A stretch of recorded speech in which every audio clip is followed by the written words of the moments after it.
On February 19, 2013, 21-year-old Elisa Lam's body was found in one of the water tanks in the famous Cecil Hotel in Los Angeles. A case that has baffled the world, sparking so many conspiracy theories about what really happened to Elisa Lam. Endless theories and speculations, but no real answers of what happened to her. So what did really happen to Elisa Lam? How did she get stuck in that water tank? And why does her story still haunt us a decade later? We'll talk about the theories. So okay, welcome to another Sunday mystery and self-care day. Today we are in a different set. I hope you don't mind it because I think it looks better, because that before it was with the creepy dolls and you couldn't really see my face very well, so I hope this is better, but just tell me in the comments if you think otherwise. Thank you. If you are interested in a skincare and true crime, I really hope you subscribe, because that's what I'm gonna do every Sunday. I think I'm gonna try to post every Sunday, but it might some days be a day after or maybe a day before. I will try my best.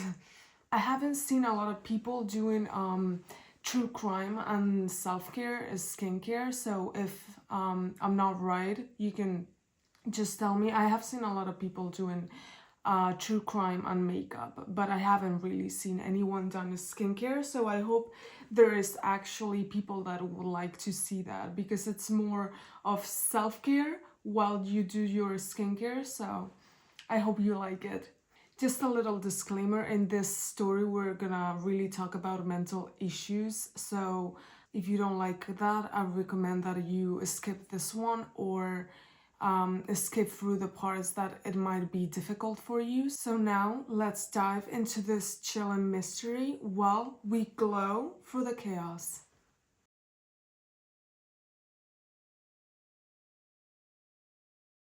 Elisa Lam was born in Vancouver in 1991, but her parents ascended from Hong Kong, so she was Asian. She was a very bright, curious and creative woman, known for her quirky personality. Elisa had also a passion for writing and blogging about all her issues, and most of the time she would talk a lot about her mental issues and how her life has been affected by her bipolar disorder. So she also talked about her travels, but her personal struggles also. But from what I can see, she was just a normal girl living her normal life. However, the most important factor in this case will be the bipolar disorder, very sadly. But it might help us really understand what happened in this case. So I'm gonna go clean my face and I will come back in 2 seconds. Okay, I'm back. Despite her mental health issues, Elisa Lam was far from a tragic figure. She had a zest for life, a love for adventure, and had a set off on a solo trip across the United States in early 2013. 1 second, I'm gonna open this. Whoa. Her journey took her from San Diego all the way to Los Angeles, where she checked herself into the very famous Cecil Hotel in January 26.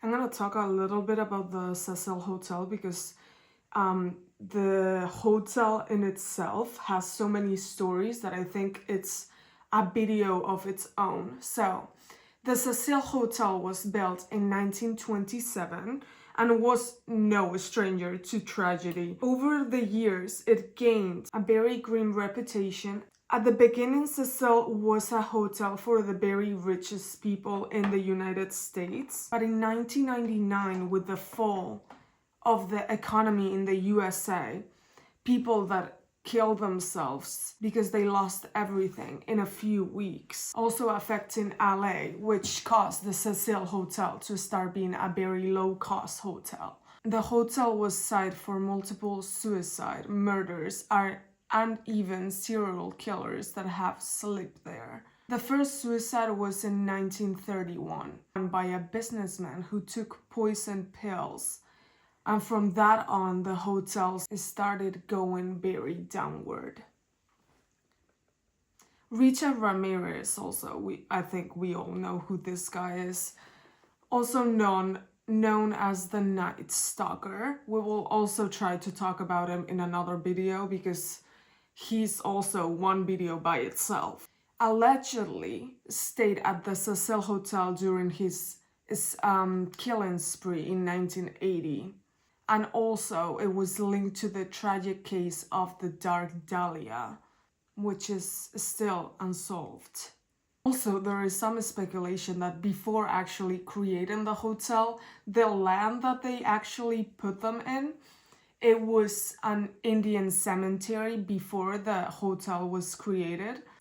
That in that land they made satanic rituals. This is all alleged, but for me the main reason is probably that one. The land in which they located the Cecil Hotel, it's already a bad land. When it was founded, the Cecil Hotel in the early 1920s, it was in the best era they could actually create the hotel. So after the crack in 1929, a lot of zones were affected. One of the most notorious zone, I think it's the notorious Skid Road, which is still a bad street to go through. The hotel right now is a very cheap, low-cost hotel, which means there is a wider range of people that go there. People who steal, people who do drugs, and then they usually hide in the hotel. So many have speculated that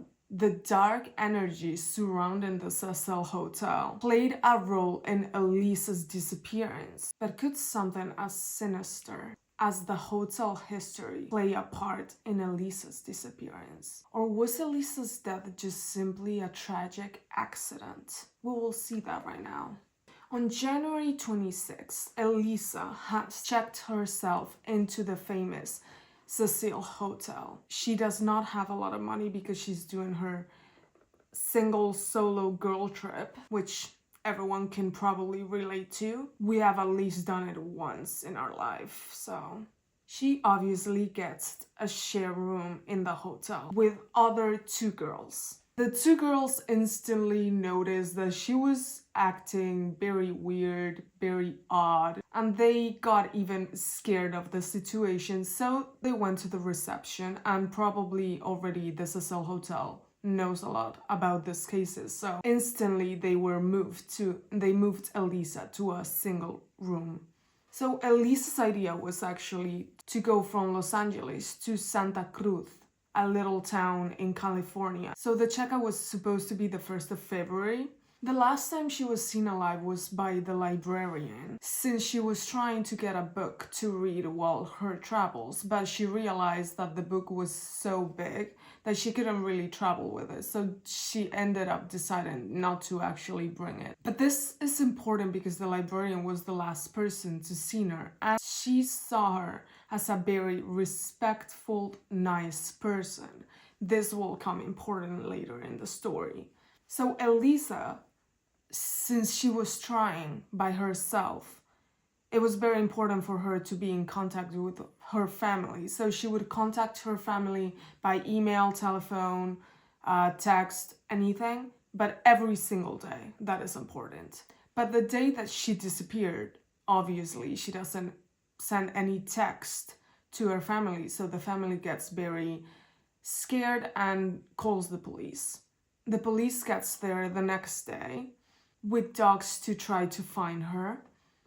They search the hotel all the way from the reception all the way upstairs to the rooftop, and they do not find anything, completely anything.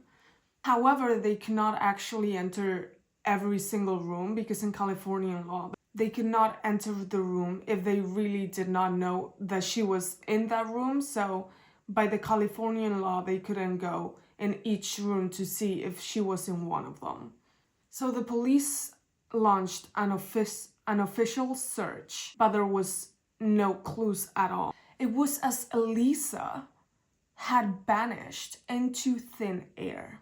A missing persons case that will very soon take a chilling turn. After a few days, Elisa is still not found and there is no communication with her. So on February 14, Los Angeles police released a very bizarre, very unsettling piece of evidence to the public. It was the video of, I think everyone has seen this video, the security footage of the elevator in the Cecil Hotel.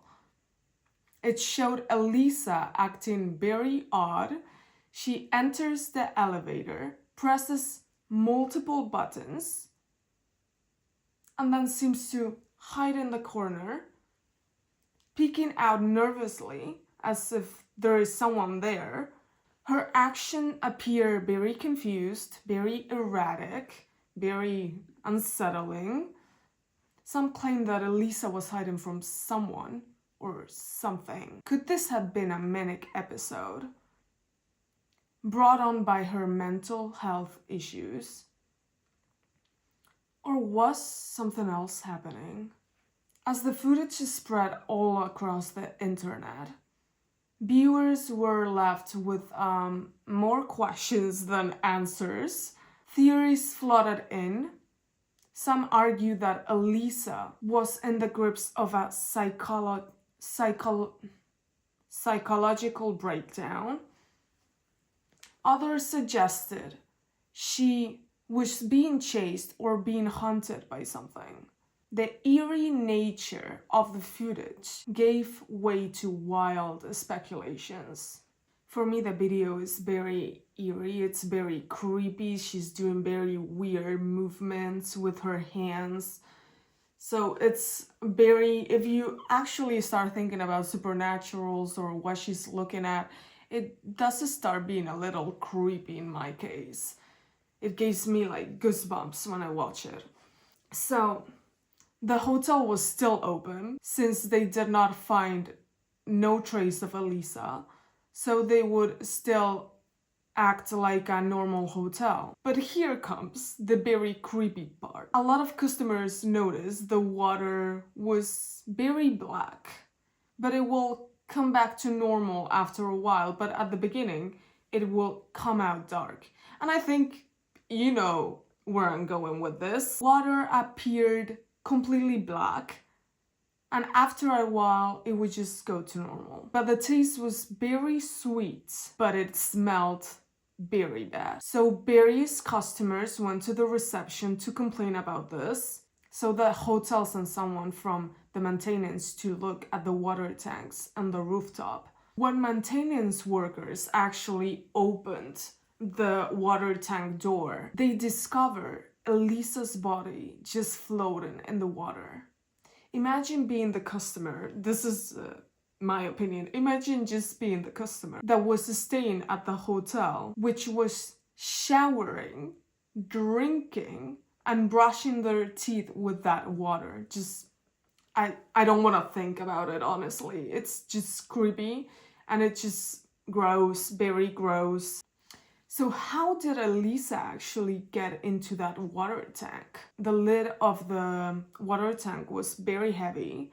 The tank was locked, and it would have been physically difficult to actually get into the water tank. No signs of trauma were found in her body, and yet her death was ruled accidental, with no signs of foul play. A lot of people actually believe that Elisa went up in the water tank by herself, perhaps during a mental health episode.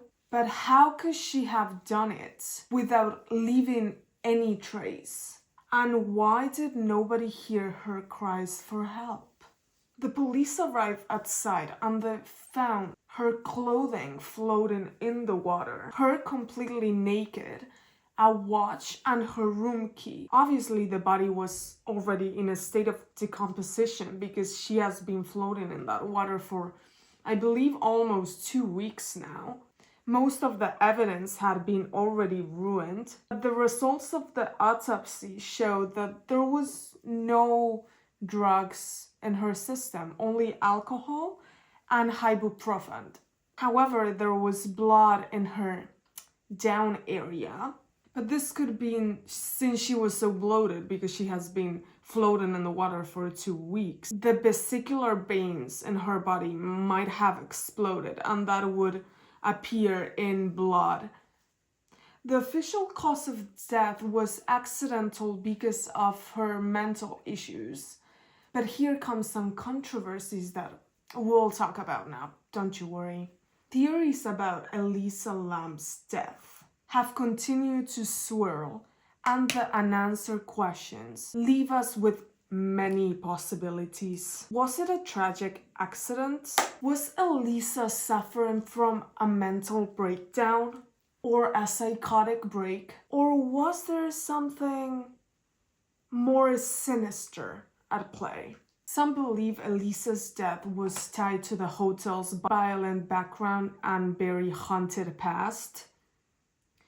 The Cecil Hotel has been associated with countless tragedies, including suicide and murders, as I said before. So could Elisa's death be a part of this disturbing story? Some theories believe she was targeted by someone inside the hotel, while others think supernatural forces may have been at play. Then there is people that claim that Elisa's actions in the elevator weren't just the result of mental illness. They argue that the footage shows someone being chased by something or someone not of this world. Paranormal theorists believe that the dark history on the Cecil Hotel and Elisa's very strange behavior as proof that something more ghostly may have been involved in this case. Put more toner because if not, it doesn't really work. Despite this many theories, the LAPD officially closed the case, saying that it was just an accidental death. But the final report cited accidental drowning as the actual death, suggesting that Elisa Lam might have climbed all the way to the water tank herself, either deliberately or someone pushed her in there. But her family is left with many unanswered questions. Elisa's parents have never really accepted the main source, believing that the true cause of her daughter's death remains hidden. They really continue to seek answers, hoping to really uncover the truth of this weird mystery.